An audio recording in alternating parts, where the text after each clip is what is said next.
तो साफ तौर पर अगर देखा जाए तो ओमिक्रॉन के नए वेरिएंट का जो है वो खुलासा हुआ है। ओमिक्रॉन के नए वेरिएंट BA.2 के सामने अब ये बताया जा रहा है कि RT-PCR भी पूरी तरीके से बेकार है। RT-PCR में भी इस वेरिएंट से संक्रमित होने का पता नहीं चल पा रहा है। भारत समेत 40 देशों में ये वेरिएंट तेजी से फैल रहा है। क्या इस वेरिएंट का मुंबई पर भी असर होगा, ये अब चिंता का विषय जो है वो बनता जा रहा है। अब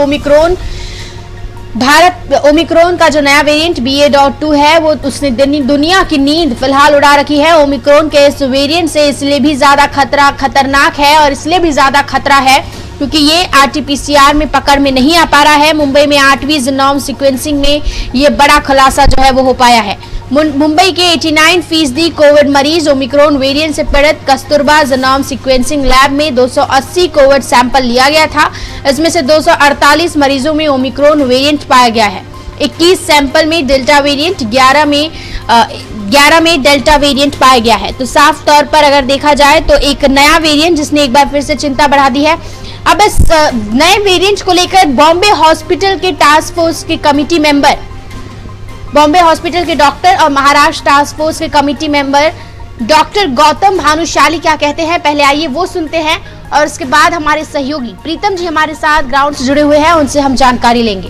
तो मैंने बहुत पहले एक ट्वीट किया था कि ओमिक्रॉन भगवान का भेजा हुआ एक वैक्सीन है, एक तरह का वरदान है। ये आएगा, टच करेगा, लोगों में इम्यूनिटी डेवलप करेगा, मैक्सिमम लोग एसिम्प्टोमेटिक रहने वाले हैं। अब जो डेटाज आ रहे हैं, जो 8 राउंड का जो हमारा जीनोम सीक्वेंसिंग था उसमें ये दिखाया गया कि 88% लोग ओमिक्रॉन के, तो हमने ये पहले भी ये बोला था कि बहुत जल्दी डेल्टा को सब्स्टिट्यूट कर देगा, जो कर रहा है।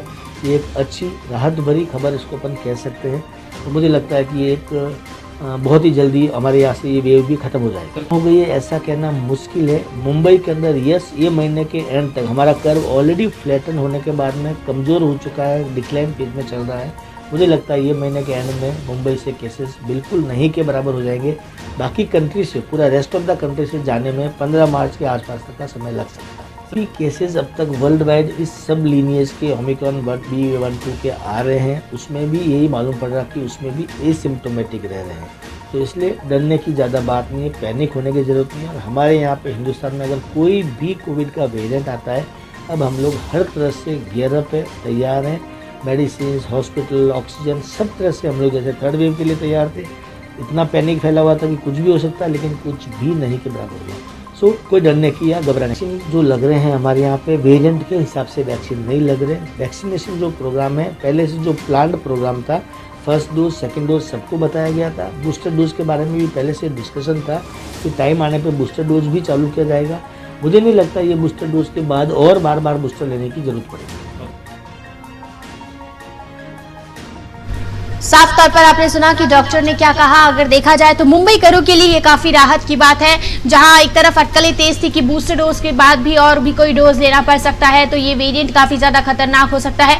तो डॉक्टर ने इन सारी बातों को खारिज कर दिया है। हमारे साथ हमारे सहयोगी प्रीतम जी जुड़े हुए हैं, जिन्होंने खुद डॉक्टर से बात की है। प्रीतम जी, क्या लगता है, डॉक्टर ने तो साफ साफ इस चीज से अब मनाही कर दी है कि मुंबई पर भी इस वेरिएंट का कुछ असर पड़ेगा। आप ग्राउंड पर रहते हैं, क्या लगता है इस वेरिएंट से क्या मुंबई पर कुछ असर पड़ सकता है? देखिए, डॉक्टर के मुताबिक जो उन्होंने कहा है कि ओमिक्रॉन उनके लिए एक वरदान है, यानी इस देश के लिए वरदान था। लेकिन कहीं ना कहीं ये माना जा रहा है कि जो नया वेरिएंट है, जो BA.2 का वेरिएंट, वो बेहद खतरनाक और RT-PCR के में पकड़ में नहीं आता, यानी बेकार पड़ जाता है वो। तो उनके मुताबिक अभी तक जो मुंबई में जो केसेस हैं वो बिल्कुल कम हो चुके हैं। अब केसेस बढ़ने की उम्मीद नहीं है, लेकिन जो WHO के मुताबिक अगर माना जाए तो ये जो नया वेरिएंट है ये काफी जो है खतरनाक साबित हो सकता है और लोगों को सतर्क रहने की जरूरत है, ऐसा WHO का मानना है। लेकिन जो मुंबई के डॉक्टर गौतम भानुशाली थे, उनका कुछ और कहना है कि ओमिक्रॉन का ये वेरिएंट जो है, नया वेरिएंट, बेहद खतरनाक नहीं है, बस सतर्क रहने की जरूरत है। लोग अगर सतर्क तो सुरक्षित रहेंगे, क्योंकि जो 40 देशों में जिस तरीके से इसकी जो एक हवा उड़ी हुई है, उसकी वजह से लोगों में एक जो है दहशत फैली हुई है, कहीं ओमिक्रॉन के बाद ये नया जो वेरिएंट है खतरनाक ना हो जाए। जी बिल्कुल साफ तौर पर, लेकिन अगर देखा जाए तो मुंबई के लहजे से डॉक्टर ने साफ तौर पर कहा है कि मुंबई पर इस वेरिएंट का जो है वो खतरा कहीं ना कहीं नहीं रहेगा और आने वाले दिनों में मुंबई से बिल्कुल कोरोना का जो है वो खात्मा हो जाएगा। प्रीतम जी, दरअसल कुछ दिनों से आप भी देख रहे हैं कि जिस तरीके से कोरोना के केसेस जो हैं वो मुंबई में बेहद कम हो चुके हैं। जो कोरोना के केसेस 10,000 आते थे, अब वो जो उनके 1,500 से 2,000 के बीच में ही आ रहे हैं। तो कहीं ना कहीं ये माना जा रहा है कि महाराष्ट्र की उद्धव सरकार ने इससे विजय पाने की पूरी कोशिश कर ली है। और जहां तक है, जिस तरीके से बीच में जो है स्कूल कॉलेजों को बंद कर दिया गया था, कहीं ना कहीं ये भी माना जा रहा है कि उसकी वजह से काफी ज्यादा फायदा हुआ है इनको।